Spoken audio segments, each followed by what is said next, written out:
বৃষ্টির অভাবে ইলিশের দেখা নেই। একরাশ হতাশা নিয়ে বাড়ি ফিরছেন সুন্দরবনের মৎস্যজীবীরা। ব্যান পিরিয়ডের পর প্রায় 2 মাস পার হওয়ার পর সরকারের নির্দেশ মেনে 14 জুন সুন্দরবনের বিভিন্ন প্রান্ত থেকে প্রায় 3000 ট্রলার ইলিশ মাছ ধরার উদ্দেশ্যে সমুদ্রে পাড়ি দেয়। কিন্তু আকাশে বৃষ্টি না হওয়ার কারণে সমুদ্রে ইলিশ মাছের যোগান মিলছে না। একদিকে মৎস্যজীবীরা একরাশ হতাশা নিয়ে বাড়ি ফিরছেন, অন্যদিকে মাছ ধরতে যাওয়ার খরচের কারণে ক্ষতির মুখে পড়েছেন মৎস্যজীবীরা। কবে দেখা মিলবে সমুদ্রের রূপলি শস্যের, সেই আশায় দিন গুনছেন সকলে। ইলিশ মাছটা নেই ওখানে, আমাদের এখানে নেই, টুকটাক হচ্ছে, খরচা হচ্ছে। আমাদের ট্রিপ খরচা তো 4 লাখ 7 লাখ টাকা প্রথম ট্রিপ, আমরা লজ দিয়ে আসতে হচ্ছে। তারপর এই কোনো রকম আইলে ওই 10 কেজি 20 30 কেজি মাছ পাই, এই টুকটাক। কি কারণে ইলিশ হচ্ছে না? কী কারণে হচ্ছে না এসে আমি কী বলবো, বৃষ্টি নেই, বৃষ্টি হচ্ছে না, ঝড় বাতাস হচ্ছে না, এই কারণে মাছ হচ্ছে না সমুদ্রে। আর জল নোনা, এর জন্য মাছ হচ্ছে। আপনার নাম? শ্যামল দাস। কি বলবেন? আমরা এই সাগরে গেছিলাম, 7-8 দিন ধরে ফিশিং করেছি। ফিশিং করার পরে কোনো মাছ টাছে নেই, এখনও সেরকম হাওয়া বাতায় জটকুবার নেই বলে ইলিশ মাছও আসেনি। সে আমরা 5 লাখ টাকা খরচা করি ঠিকই, আমরা কমবার সাগরে গেছি মাছ ধরতে। এখন আমরা সেভাবের পর মাছ আর পাইনি, আমাদের পুরো ট্রিপটাই লস। জটকুবারের বাইরে খেয়ে আমরা সাধারণ সীমিত করা মাছ নিয়ে ঘাটে ফিরেছি। আমি 8-9 দিন পেয়ে গেছি, 8-9 দিন। 1 তারিখে পেয়েছি। আজকে ফিরলেন? হ্যাঁ, বাংলা 1 তারিখ। লস হয়েছে বলছে, তাই তো? পেয়েছেন? ইলিশ মাছ হয়নি, ওই টলির জালে ছোটোখাটো মাছ কোনো রকম বোলা টোলা এগুলো, চিংড়ি মিংড়ি। আচ্ছা, আপনার নাম? আমার নাম পরান দাস। কোন বোর্ডের মাঝে? আমাদের সরস্বতী বোর্ড। বাড়ি কোথাও না?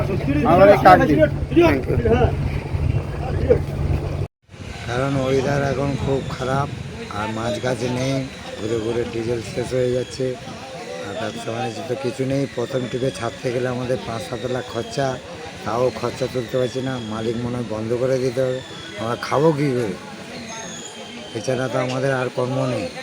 সরকার কিছু আচ্ছা ভালো ব্যবস্থা করুক, আমাদের যেন কর্মস্থান দিক। কি মাছ পাচ্ছেন এখন? ওই বিভিন্ন রকম হাবি জাবি, ভাইরাস ও কম দামি মাছ সব নিয়ে লস। কি পাচ্ছেন? ভোলা, ঢেলা, কাটা, নারকেল, কমপ্লিট এইসব। ইলিশে দেখা মিলছে না? ইলিশ নেই। কেন মিলছে না, কারণ? এই বৃষ্টি প্রচুর এলে ইলিশ মাছ দেখা যায়, এখন বৃষ্টি নেই আকাশে। আপনার নাম? আমার নাম অশোক কুমার দে। ওয়েদারে বাতাস প্রচণ্ড, ট্রলারে প্রচণ্ড, মানে দাঁড়ানো যাচ্ছে না, এত রোলিং। ইলিশ ভালো হচ্ছে না। বৃষ্টি হলে ভালো ইলিশ হবে, যেরকম আমরা আশায় আছি সবাই। না হওয়ার জন্য এরকম সমস্যা। এই আষাঢ় মাসে 1 তারিখ থেকে শুরু হয়েছে, আজকের এই 3 দিন হলো সব চলছে। কারো ইলিশ হয়নি, পর্যায়ী মাছ, মানে তবু চিংড়ি, ভোলা, আমুদি, লোটে মাছ পড়ছে, শিমুল, এইসব বিভিন্ন রকম লোটে মাছ পড়ছে। ইলিশ মাছ বাদ দিয়ে সব রকম মাছ আসছে না। ক্ষতি এখন ক্ষতি হবে, ইলিশ না হলে ট্রলার লাগানোর সমস্যা। আচ্ছা, বৃষ্টির কি সম্ভাবনা শুনছেন আপনি? তো শুনছি আবহাওয়া খবরে বলছিল 2-1 দিনের ভিতরে বৃষ্টি লাগবে। সঙ্গে সঙ্গে আবার মাছ লোড হয়ে সঙ্গে সঙ্গে তেল লোড হয়ে আবার বাজার করে চলে যাবে। আপনার নাম? আমার নাম নবীন জানা। কারণ একটাই, পর্যাপ্ত বর্ষা নেই, প্রচণ্ড গরম। সেরকম অবস্থাতেও তবু যেহেতু প্রথম সিজন, 2 মাস বন্ধ ছিল আমাদের ট্রলারগুলো, তো সমুদ্রে মানে একটা মাছ থাকে, প্রথম টিপেই গেলে একটা ভালো মাছ পাওয়া যায়, সেই আশা নিয়ে আমাদের প্রায় মাত্র 50% ট্রলার, প্রায় 2,500 থেকে 3,000 ট্রলার সমুদ্রের মাছ ধরতে গিয়েছিল। তো গিয়ে 2-3 দিন পরে ট্রলারগুলো সব ফিরে চলে এসেছে। তার কারণ হচ্ছে উত্তাল সমুদ্র।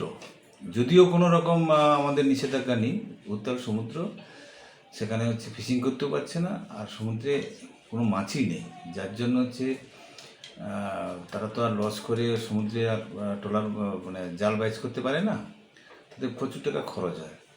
তো ওই জন্য সমস্ত ট্রলারগুলো সব উপকূলে চলে এসছে। বলতে গেলে প্রথম টিপে তাদের যা খরচ হয়েছিল, সেই খরচের টাকা তুলতে পারেনি, প্রচুর টাকা আবার দেনা হয়ে গেছে। তো এমনিতেই তো বছরের পর বছর দেনাগ্রস্ত, তারপরে যদি এরকম মাছ না থাকে এবং আরও যদি 2-1টি যদি এরকম চলতে থাকে, মাছ না পায়, তাহলে কিন্তু এই ট্রলারগুলো একবার চিরতরে বন্ধ হবে। কিছু ট্রলারে মাছ পেয়েছে যেগুলো আমরা ট্রলি বলি, সেই ট্রলিগুলো যারা ট্রলনেট করে সেখানে কিছু পমপ্লেট বা অন্যান্য কিছু মাছ পেয়েছে, সেগুলো কিছু ট্রলি সেগুলো তারা হচ্ছে খরচটাকে তুলে এনেছে, তাতে যে হ্যাবক কিছু হয়েছে তা না, কিন্তু ইলিশের দেখা একদম নেই। যে 2-4টে ইলিশ উঠছে সেগুলো নগণ্য। একটা ট্রলারে যদি 10 পিস 5 পিস 15 পিস ইলিশ ওঠে সেটা তো বলতে গেলে ধরতির মধ্যে পড়ে না। এই সময় তো হওয়া উচিত ছিল 20 মন 30 মন 40 মন করে মাছ হওয়া উচিত ছিল। সেই তুলনায় ইলিশ নেই। না, সে তুলনায় একদম ইলিশ নেই।